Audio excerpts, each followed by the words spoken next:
At ngayong araw nga guys, dahil may pangarap nga ako, kailangan ko na naman maghanap buhay sa pagtitinda ko nga ng sorbetes. Dahil eto nga lang ang pinakasolusyon ko, kailangan ko talagang magsipag para matupad ko nga yung mga pangarap ko sa buhay.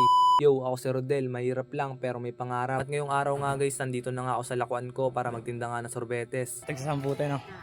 At dito nga guys, meron na nga agad bumili sa akin dito ng 3 pirasong tig sa 10. Kaya agad na nga ako kumuha ng 4 dito para maumpisahan ko na nga rin magtakalang sorbetes. At buena mano ko nga pala si ate ngayong araw.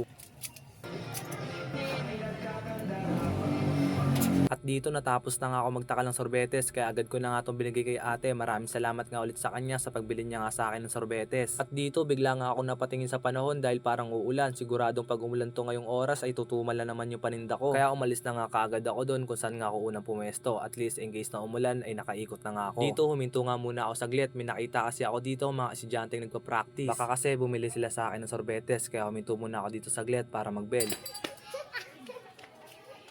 At so yun nga guys, dito nga meron nang bumili sa akin ng sorbetes, nakalagay naman to sa baso, kaya dito agad na nga ako nag-umpisa magtakal ng sorbetes. At habang nagtatakal nga ako dito ng sorbetes ay bigla na nga lang akong dinumog dito, bibili nga raw sila sa akin ng sorbetes, kaya ang swerte ko talaga dahil pumesto ako dito.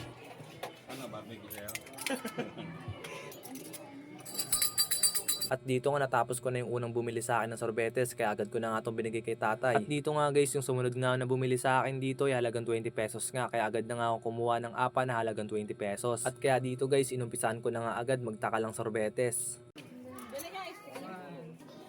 At dito nga natapos na nga ako magtakal ng sorbetes, kaya agad ko na nga itong binigay sa bumili sa akin. At dito nga kumuha ulit ako ng 4 na 2 tig 20. Sobrang swerte talaga na pagkapwesto ko dito dahil tig 20 nga yung binili sa akin. At dito nga nag-umpisa na nga ulit ako magtakal ng sorbetes.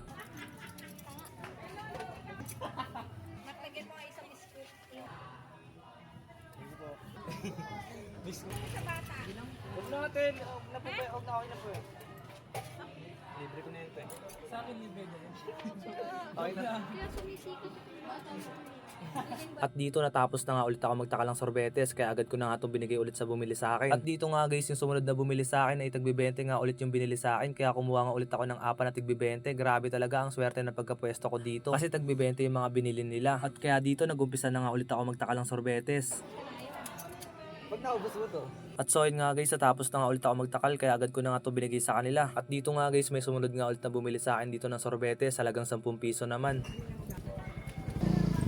At dito natapos na nga ulit ako magtakal ng sorbetes, kaya agad ko na ito binigay kay nanay. At pagkatapos ko nga silang bigyan lahat, pinunasan ko nga muna dito yung cooler ko. Dahil sobrang dami ngang nalaglag na ice cream, gawa na sunod-sunod nga yung pagtatakal ko ng sorbetes. At pagkatapos ko nga punasan yung cooler ko, sinilip ko naman dito yung sorbetes ko. Pagkatingin ko nga rito, ay ubos na nga to, kaya sinarado ko na nga ulit. So yun nga guys, naubos na yung sorbetes ko at maraming salamat muna sa mga bumili sa akin dito sa Bistikville. So yun guys, wala na akong sorbetes at pauwi na ako nito.